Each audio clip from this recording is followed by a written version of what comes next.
أعوذ بالله من الشيطان الرجيم. بسم الله الرحمن الرحيم. وقال الذين لا يرجون لقاءنا لولا أنزل علينا الملائكة أو نرى ربنا لقد استكبروا في أنفسهم وعتوا عتوا كبيرا. يوم يرون الملائكة لا بشرى يومئذ للمجرمين ويقولون حجرا محجورا. وقدمنا إلى ما عملوا من عمل فجعلناه هباء منثورا. أصحاب الجنة يومئذ خير مستقرا وأحسن مقيلا. ويوم تشقق السماء بالغمام ونزل الملائكة تنزيلا. الملك يومئذ الحق للرحمن وكان يوما على الكافرين عسيرا. ويوم يعض الظالم على يديه يقول يا ليتني اتخذت مع الرسول سبيلا. يا ويلتى ليتني لم أتخذ فلانا خليلا. لقد أضلني عن الذكر بعد إذ جاءني وكان الشيطان للإنسان خذولا. وقال الرسول يا رب إن قوم اتخذوا هذا القرآن مهجورا. وكذلك جعلنا لكل نبي عدوا من المجرمين وكفى بربك هاديا ونصيرا. وقال الذين كفروا لولا نزل عليه القرآن جملة واحدة كذلك لنثبت به فؤادك ورتلناه ترتيلا. ولا يأتونك بمثل إلا جئناك بالحق وأحسن تفسيرا. الذين يحشرون على وجوههم إلى جهنم أولئك شر مكانا وأضل سبيلا.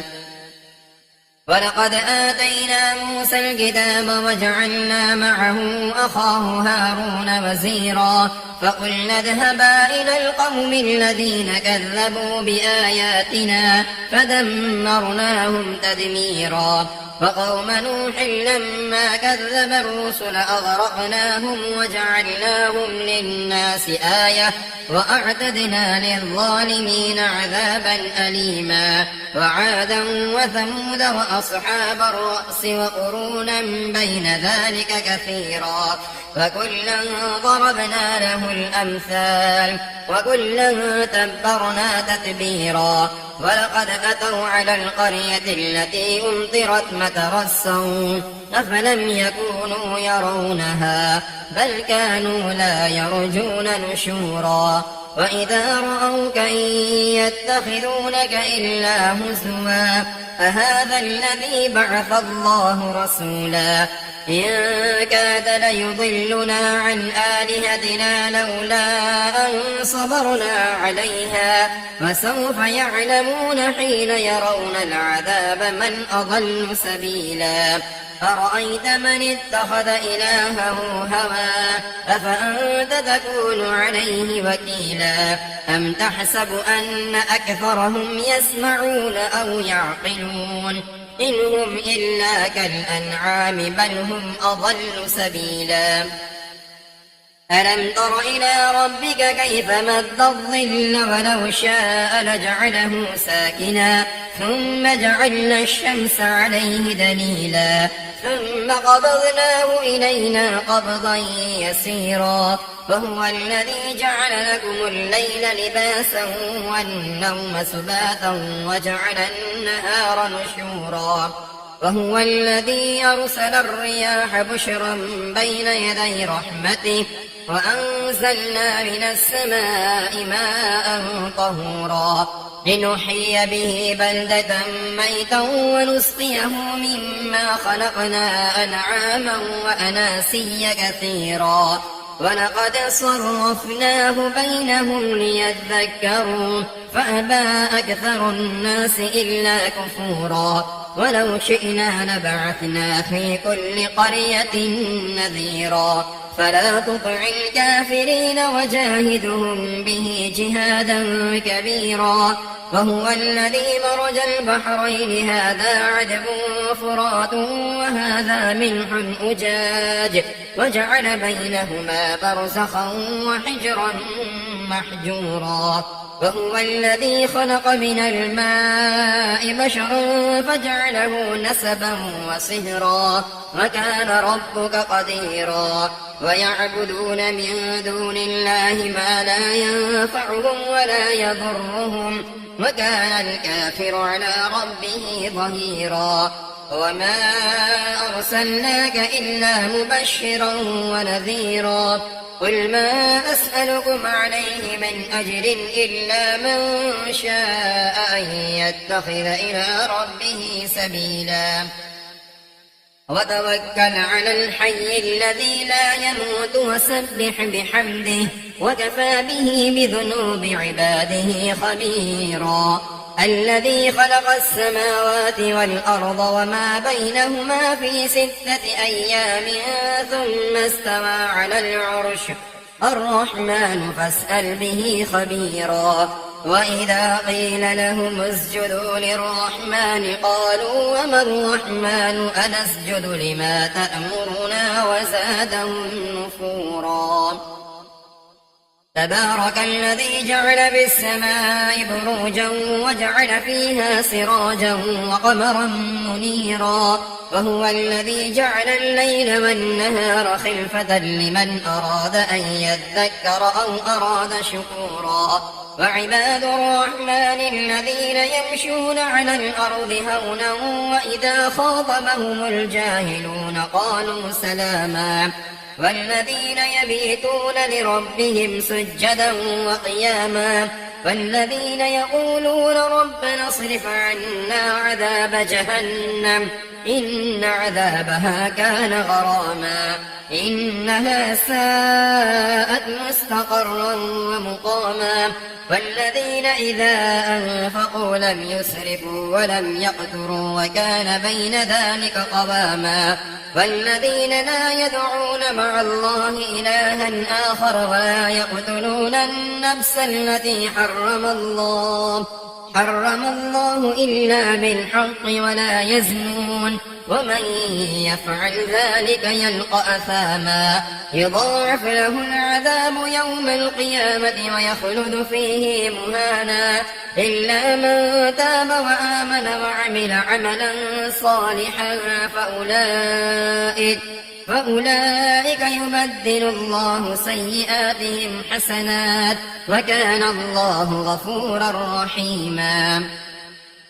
ومن تاب وعمل صالحا فإنه يتوب إلى الله متابا والذين لا يشهدون الزور وإذا مروا باللغو مروا كراما والذين إذا ذكروا بآيات ربهم لم يخروا عليها سما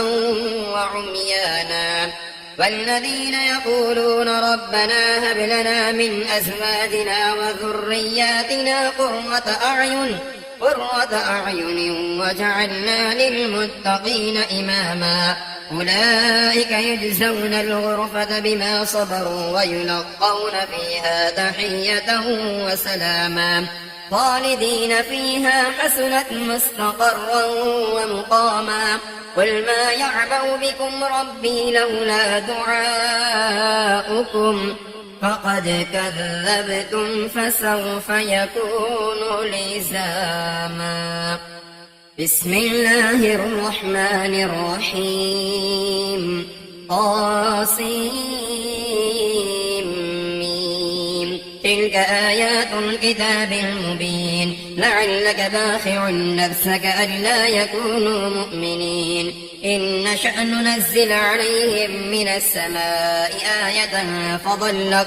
فظلت أعناقهم لها خاضعين وما يأتيهم من ذكر من الرحمن محدث إلا كانوا عنه معرضين فقد كذبوا فسيأتيهم أنباء ما كانوا به يستهزئون أولم يروا إلى الأرض كم أنبتنا فيها من كل زوج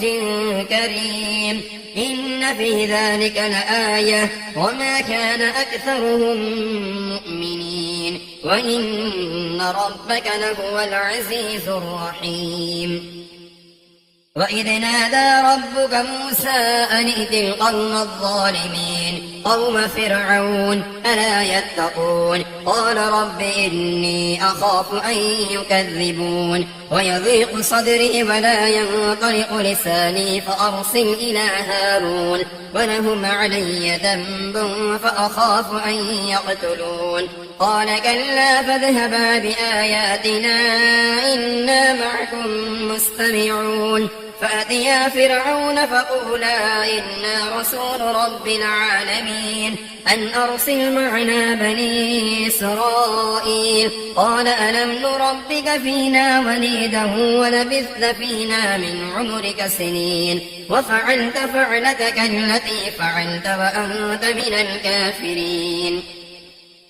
قال فعلتها إذا وأنا من الضالين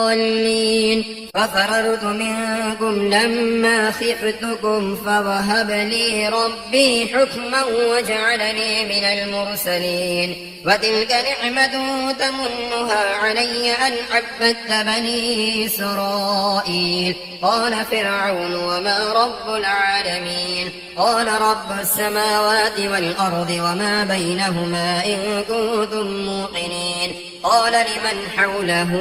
ألا تستمعون قال ربكم ورب آبائكم الأولين قال إن رسولكم الذي أرسل إليكم لمجنون قال رب المشرق والمغرب وما بينهما إن كنتم تعقلون قال لئن اتخذت إلها غيري لأجعلنك من المسجونين قال أولو جئتك بشيء مبين قال فأت به إن كنت من الصادقين فألقى عصاه فإذا هي ثعبان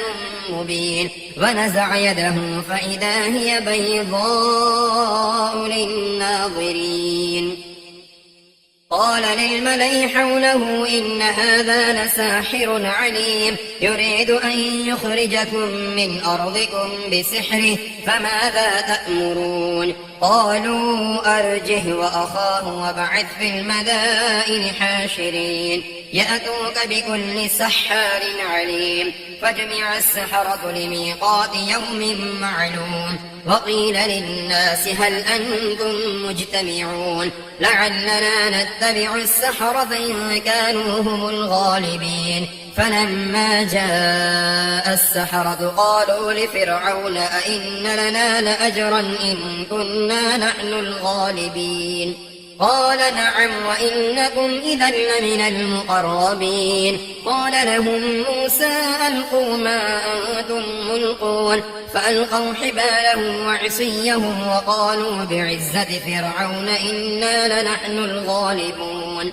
فألقى موسى عصاه فإذا هي تلقف ما يأفكون فألقي السحرة ساجدين قالوا آمنا برب العالمين رب موسى وهارون قال آمنتم له قبل أن آذن لكم إنه لكبيركم الذي علمكم السحر فلسوف تعلمون لأقطعن أيديكم وأرجلكم من خلاف ولأصلبنكم أجمعين قالوا لا ضير إنا إلى ربنا منقلبون إنا نطمع أن يغفر لنا ربنا خطايانا أن كنا أول المؤمنين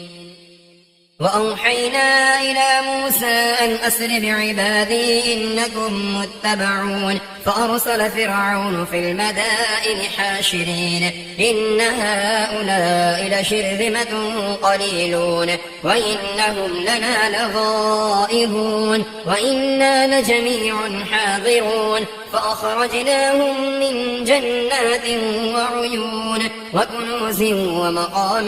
كريم كذلك وأورثناها بني إسرائيل فأتبعوهم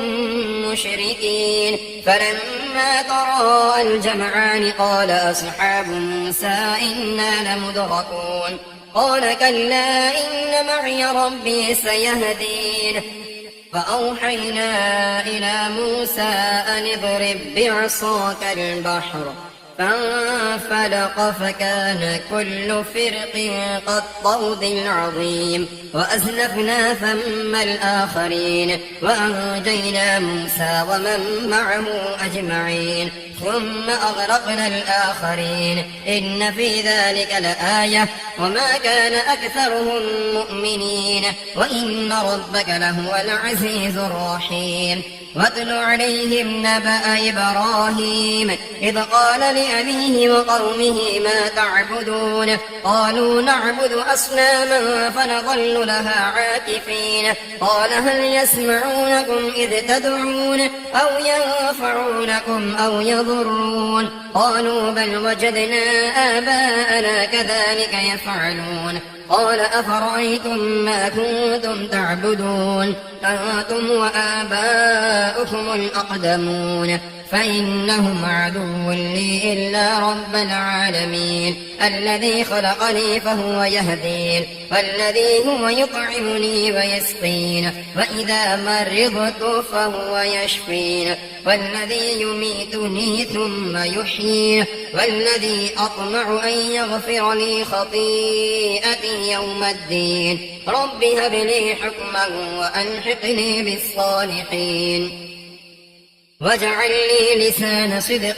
في الآخرين واجعل لي من ورثة جنة النعيم واغفر لأبي إنه كان من الضالين ولا تخزني يوم يبعثون يوم لا ينفع مال ولا بنون إلا من أتى الله بقلب سليم وأزلفت الجنة للمتقين وبرزت الجحيم للغاوين وقيل لهم أين ما كنتم تعبدون من دون الله هل ينصرونكم أو ينتصرون فكبكبوا فيها هم والغاوون وجنود إبليس أجمعون قالوا وهم فيها يختصمون تالله إن كنا لفي ضلال مبين إذ نسويكم برب العالمين وما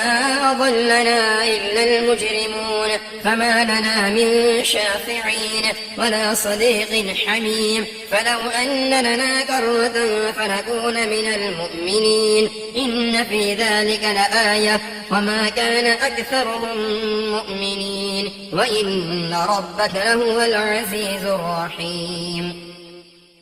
كذبت قوم نوح المرسلين إذ قال لهم أخوهم نوح ألا تتقون إني لكم رسول أمين فاتقوا الله وأطيعون وما أسألكم عليه من أجر إن أجري إلا على رب العالمين فاتقوا الله وأطيعون قالوا أنؤمن لك واتبعك الأرذلون قال وما علمي بما كانوا يعملون إن حسابهم إلا على ربي لو تشعرون وما أنا بطارد المؤمنين إن أنا إلا نذير مبين قالوا لئن لم تنته يا نوح لتكونن من المرجومين قال رب إن قومي كذبون فافتح بيني وبينهم فتحا ونجني ومن معي من المؤمنين فأنجيناه ومن معه في الفلك المشحون ثم أغرقنا بعد الباقين إن في ذلك لآية وما كان أكثرهم مؤمنين وإن ربك لهو العزيز الرحيم كذبت عاد المرسلين إذ قال لهم أخوهم هود ألا تتقون إني لكم رسول أمين فاتقوا الله وأطيعون وما أسألكم عليه من أجر إن أجري إلا على رب العالمين أتبنون بكل ريع آية تعبثون وتتخذون مصانع لعلكم تخلدون وإذا بطشتم جبارين فاتقوا الله وأطيعون واتقوا الذي أمدكم بما تعلمون أمدكم بأنعام وبنين وجنات وعيون إني أخاف عليكم عذاب يوم عظيم قالوا سواء علينا أوعظت أم لم تكن من الواعظين إن هذا إلا خلق الأولين وما نحن بمعذبين فكذبوه فأهلكناهم إن في ذلك لآية وما كان أكثرهم مؤمنين وإن ربك لهو العزيز الرحيم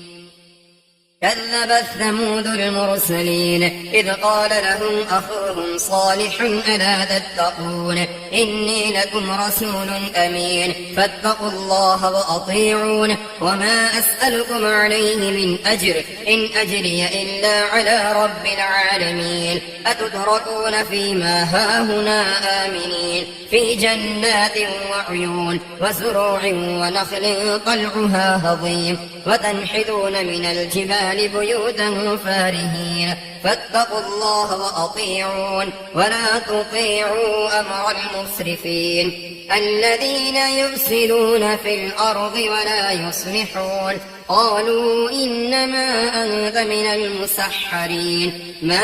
أنت إلا بشر مثلنا فأت بآية إن كنت من الصادقين قال هذه ناقة لها شرب ولكم شرب يوم معلوم ولا تمسوها بسوء فيأخذكم عذاب يوم عظيم فعقروها فأصبحوا نادمين فأخذهم العذاب إن في ذلك لآية وما كان أكثرهم مؤمنين وإن ربك لهو العزيز الرحيم كذبت قوم لوط المرسلين إذ قال لهم أخوهم لوط ألا تتقون إني لكم رسول أمين فاتقوا الله وأطيعون وما أسألكم عليه من أجر إن أجري إلا على رب العالمين أتأتون الذكران من العالمين وتذرون ما خلق لكم ربكم من أزواجكم بل أنتم قوم عادون قالوا لئن لم تنته يا لوط لتكونن من المخرجين قال إني لعملكم من القالين رب نجني وأهلي مما يعملون فنجيناه وأهله أجمعين إلا عجوزا في الغابرين ثم دمرنا الآخرين وأمطرنا عليهم مطرا فساء مطر المنذرين إن في ذلك لآية وما كان أكثرهم مؤمنين وإن ربك لهو العزيز الرحيم كذب أصحاب الأيكة المرسلين إذ قال لهم شعيب ألا تتقون إني لكم رسول أمين فاتقوا الله وأطيعون وما أسألكم عليه من أجر إن أجري إلا على رب العالمين أوفوا الكيل ولا تكونوا من المخسرين وزنوا بالقسطاس المستقيم ولا تبخسوا الناس أشياءهم ولا تعثوا في الأرض مفسدين واتقوا الذي خلقكم والجبلة الأولين قالوا إنما أنت من المسحرين وما أنت إلا بشر مثلنا وإن ظنك لمن الكاذبين فأسقط علينا كسفا من السماء إن كنت من الصادقين قال ربي أعلم بما تعملون فكذبوه فأخذهم عذاب يوم الظلة إنه كان عذاب يوم عظيم إن في ذلك لآية وما كان أكثرهم مؤمنين وإن ربك لهو العزيز الرحيم وإنه لتنزيل رب العالمين نزل به الروح الأمين على قلبك لتكون من المنذرين بلسان عربي مبين وإنه لفي زبر الأولين أولم يكن لهم آية أن يعلمه علماء بني إسرائيل ولو نزلناه على بعض الأعجمين فقرأه عليهم ما كانوا به مؤمنين كذلك سلكناه في قلوب المجرمين لا يؤمنون به حتى يروا العذاب الأليم فيأتيهم بغتة وهم لا يشعرون فيقول هل نحن منظرون أفبعذابنا يستعجلون أفرأيت إن متعناهم سنين ثم جاءهم ما كانوا يوعدون ما أغنى عنهم ما كانوا يمتعون وما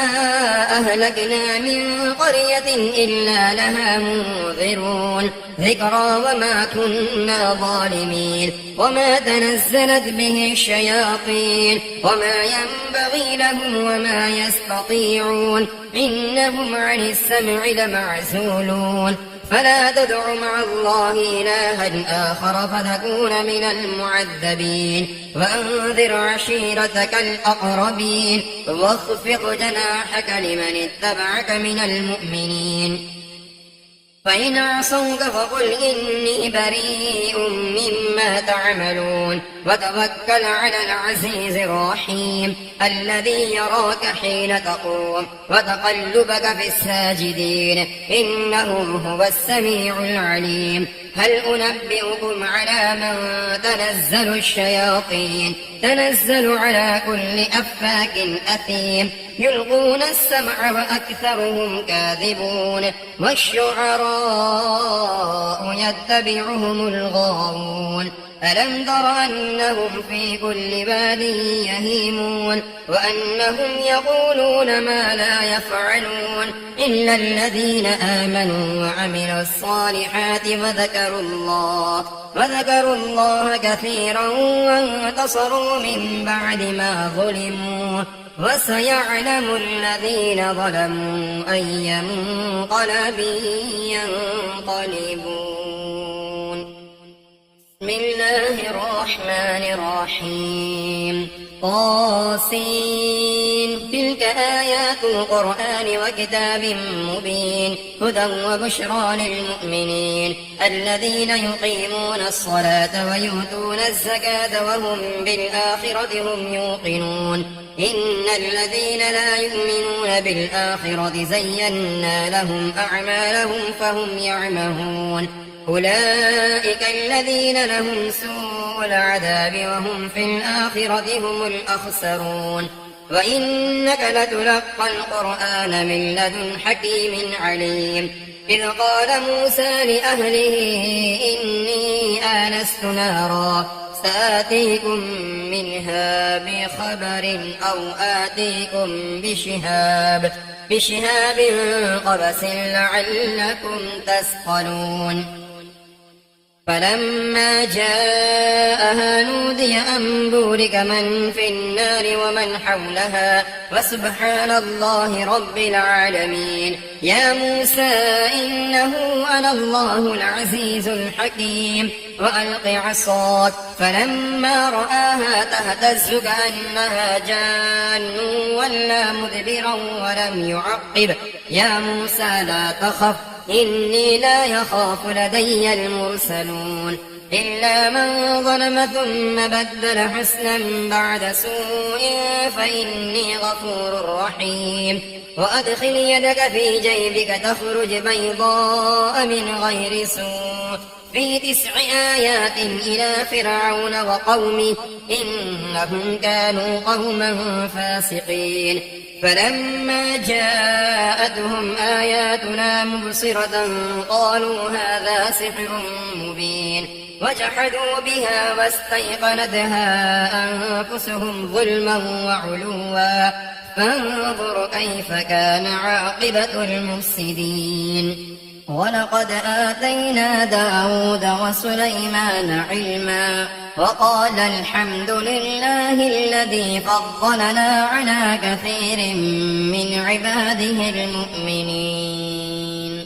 وورث سليمان داود وقال يا أيها الناس علمنا منطق الطير وأوتينا من كل شيء إن هذا لهو الفضل المبين. وحشر لسليمان جنوده من الجن والإنس والطير فهم يوزعون حتى إذا أتوا على واد النمل قالت نملة يا أيها النمل ادخلوا مساكنكم لا يحطمنكم سليمان وجنوده وهم لا يشعرون. فتبسم ضاحكا من قولها وقال رب أوزعني أن أشكر نعمتك التي أنعمت علي وعلى والدي وأن أعمل صالحا ترضاه وأدخلني برحمتك في عبادك الصالحين. وتفقد الطير فقال ما لي لا أرى الهدهد أم كان من الغائبين لأعذبنه عذابا شديدا أو لأذبحنه أو ليأتيني بسلطان مبين. فمكث غير بعيد فقال أحطت بما لم تحط به وجئتك من سبأ بنبأ يقين. إني وجدت امرأة تملكهم وأوتيت من كل شيء ولها عرش عظيم. وجدتها وقومها يسجدون للشمس من دون الله وزين لهم الشيطان أعمالهم فصدهم عن السبيل فهم لا يهتدون. ألا يسجدوا لله الذي يخرج الخبأ في السماوات والأرض ويعلم ما تخفون وما تعلنون الله لا إله إلا هو رب العرش العظيم. قال سننظر أصدقت أم كنت من الكاذبين اذهب بكتابي هذا فألقه إليهم ثم تول عنهم فانظر ماذا يرجعون. قالت يا أيها الملأ إني ألقي إلي كتاب كريم إنه من سليمان وإنه بسم الله الرحمن الرحيم ألا تعلوا علي وأتوني مسلمين. قالت يا أيها الملأ أفتوني في أمري ما كنت قاطعة أمرا حتى تشهدون. قالوا نحن أولو قوة وأولو بأس شديد والأمر إليك فانظري ماذا تأمرين. قالت إن الملوك إذا دخلوا قرية أفسدوها وجعلوا أعزة أهلها أذلة وكذلك يفعلون. وإني مرسلة إليهم بهدية فناظرة بما يرجع المرسلون. فلما جاء سليمان قال أتمدونني بمال فما آتاني الله خير مما آتاكم بل أنتم بهديتكم تفرحون. ارجع إليهم فلنأتينهم بجنود لا قبل لهم بها ولنخرجنهم منها أذلة وهم صاغرون.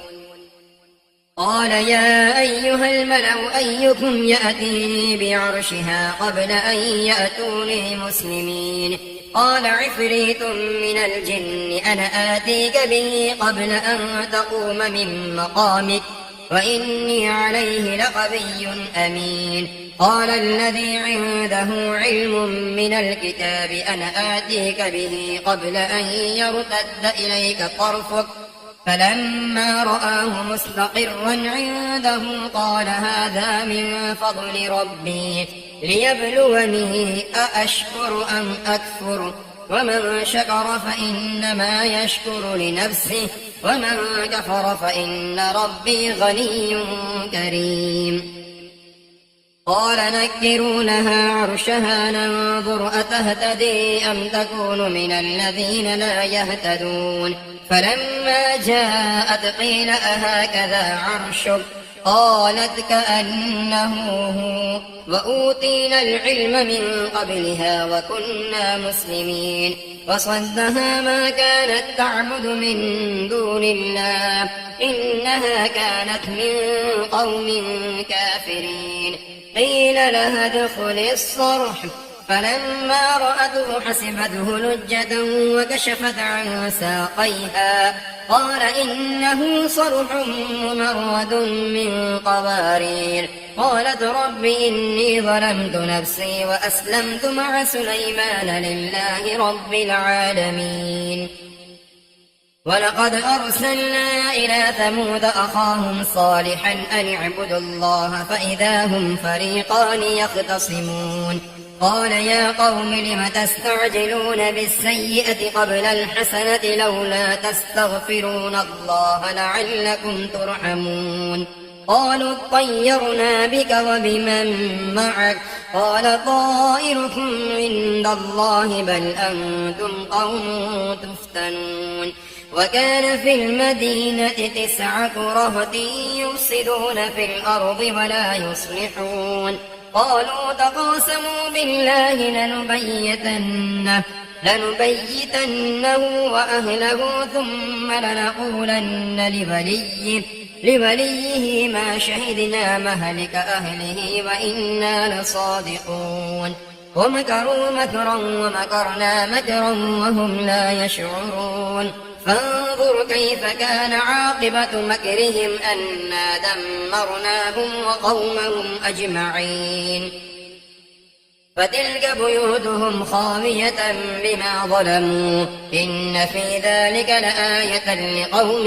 يعلمون وأنجينا الذين آمنوا وكانوا يتقون ولوطا إذ قال لقومه أتأتون الفاحشة وأنتم تبصرون أئنكم لتأتون الرجال شهوة من دون النساء بل أنتم قوم تجهلون فما كان جواب قومه إلا أن قالوا أخرجوا آل لوط من قريتكم إنهم أناس يتطهرون فأنجيناه وأهله إلا امرأته قدرناها من الغابرين وأمطرنا عليهم مطرا فساء مطر المنذرين قل الحمد لله وسلام على عباده الذين اصطفى الله خير أما يشركون